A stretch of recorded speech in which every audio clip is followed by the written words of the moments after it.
So in part one of the Wolverine build, you saw me build the actual Wolverine sit on top of this display-based stand. I've actually already had to start to construct the stand due to people ringing and wanting to get in touch with me. So this is the actual build process that we're going through now. Pretty random. It's a bit weird that I'm doing a voiceover to you guys, but I kind of figured that the got in the garden this would be a lot better than me talking about some sort of field mouse that we found in the garden earlier on today. So I thought I'll just put the video up while they're recording up and just record over it and kind of talk through the process as we're going along. So the two thin symmetrical bits that we just stuck on the mask, they were quite easy to put on, apart from that little tiny bit there that you try and see me click down my thumb with numerous time restraints video. Other than that, there are sort of separate bits that you can see here that I'm showing you. These little can look like little bags that turn out to be some sort of weird funky brick sort of I don't know, brick something anyway, like some sort of crown that goes on top of his forehead that you can gradually stick in the slots that you can see with this little tiny component here into them little slots there. But that is the wrong slot that I'm pointing to at this current moment in time, and you want to go for that one there, banging. And actually we're just gradually get these selected bits and stick them in. There's a couple of times throughout this video that I do actually get the parts wrong, but that's neither here nor there. Now, as we went through the Wolverine build video with you, you would have kind of gathered that it's no glue required snap together kit. As you can tell by this video, as we gradually go along, that is complete bullshit, because some bits you do actually need to use a cheeky bit of super glue just to get you by, because it's just one of them. I mean, come on people, the struggle is real, and sometimes you do need super glue, but for the majority of the stand building, it does actually slot together quite well. I think I'm actually going to go around and do some sort of super gluing right way through the whole process, just to make sure that everything is trim and flush and sticks together nicely. And I do apologise for the camera just keep going in and out of focus like that. It is well, it's just one of them. It happens. As soon as I get some better equipment and stuff like that, I will deal with it, but up until now, job's a good one.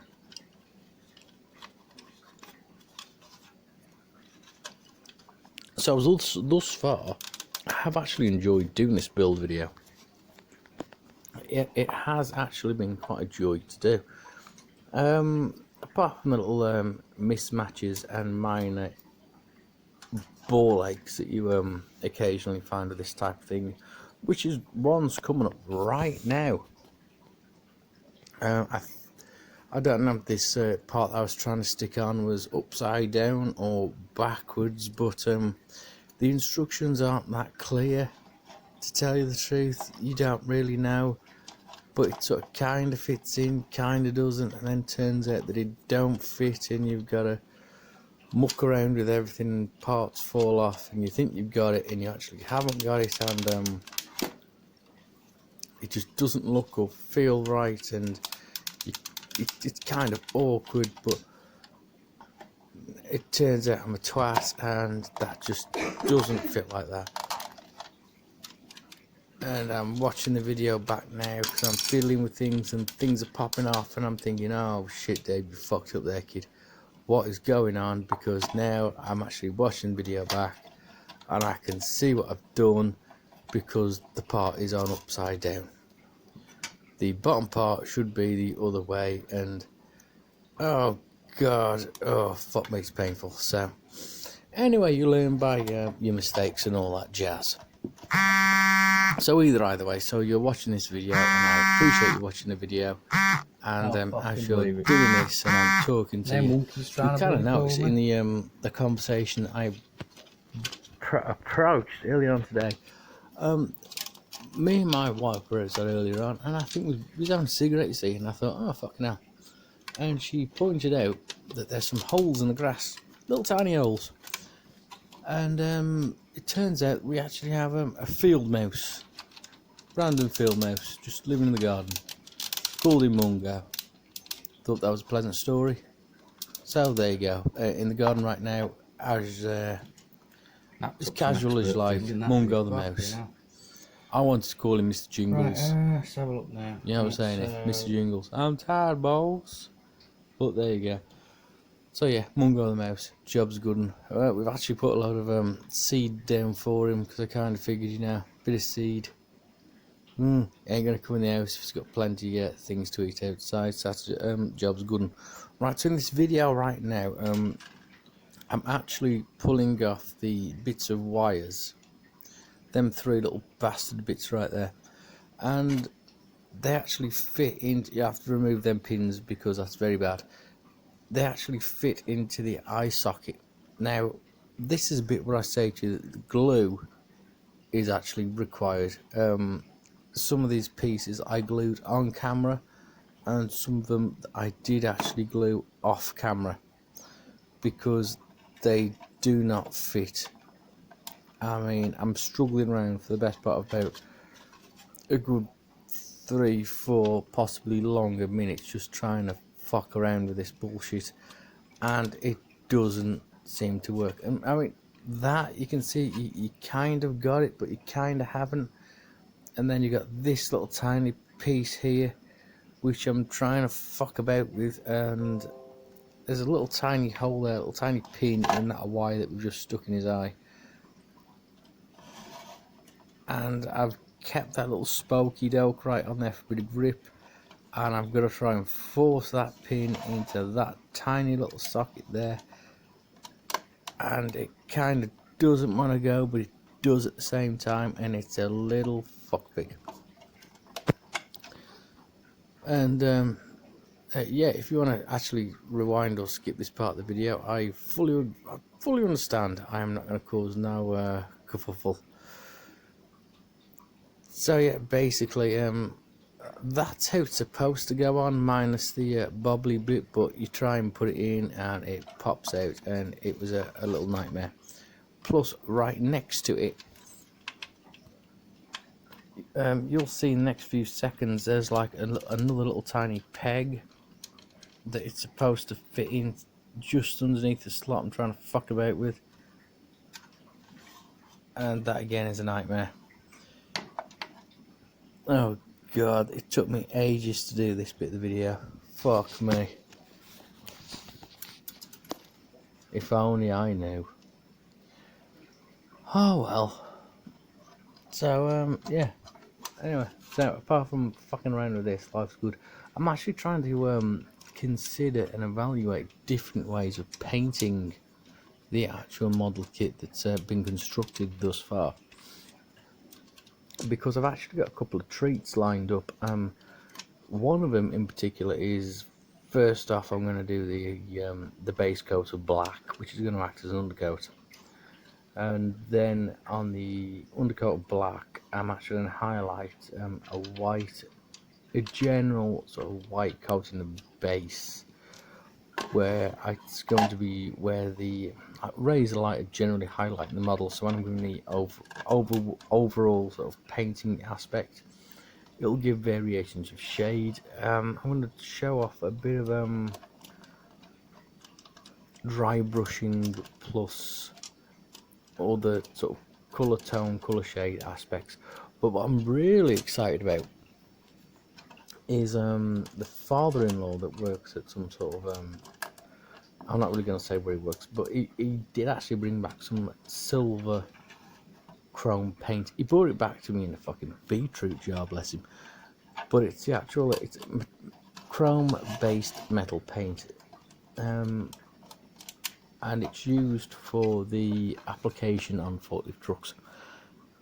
And this shit is the bomb. It is the most beautiful paint you'll ever work with in your entire life. And I don't think you just can't walk in and buy it off the shelf. You can't do it, not unless you own some sort of industrial business. And the plan was, I'm actually going to base coat the stand that I'm working on now in the black, plus put the white highlighted tones on it, and then put some tones of silver throughout all the cuts and abrasions that you can see on the mask now, especially around by the mouth, the jaw, the eye socket, the side of the head, and that will give it some sort of really scratched up metallic mess of actual parts on fighting, battle damage, material-esque sort of stuff. I'm quite excited to see how that sort of paint application will work on the actual model itself. But you know, I'm quite enjoying that. Fuck mate, the amount of times I'm watching this and I can see just bits falling off here, there and everywhere is actually quite disturbing. And you can see why I resorted to glue in the actual finish. I mean, that bit, yep, sits alright.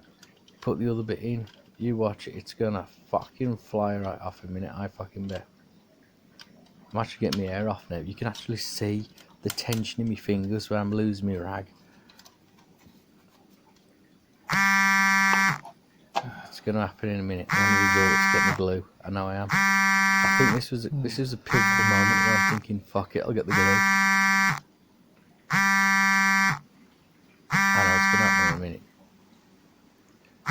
Oh no, I've come back with no glue.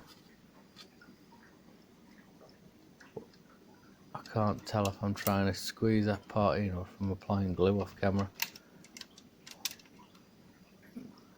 Now, I probably turn around to speak to my wife at that point as I'm losing my rag, as I'm about to throw that thing across the fucking room and smash it into a zillion pieces.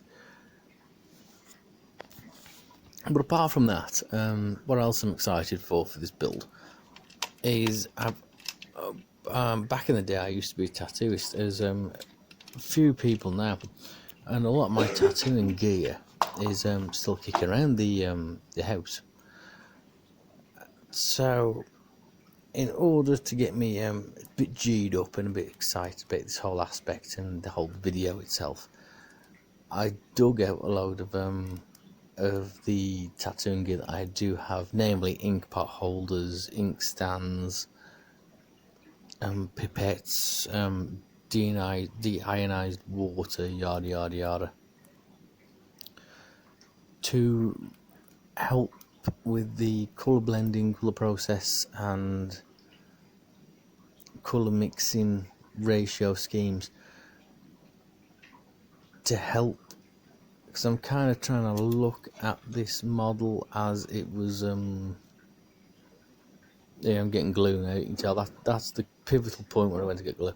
I'm trying to look at this model like I would look at a normal drawing or a tattoo, where I'm going to start with the dark colours, mix dark colours with the base colours, mix the base colours with the highlighted colours, mix the highlighted colours with the yada yada yadas, because I'm going to try and get this painted model as accurate as humanly possible. So I think, getting you glued up bastard, so I think that is going to be the most it's going to be the way that I'm going to approach it. I don't think it might not necessarily work, but then again it might work quite well, which is yeah, I'm quite intrigued about this. I'm quite excited and I'm actually looking forward to it.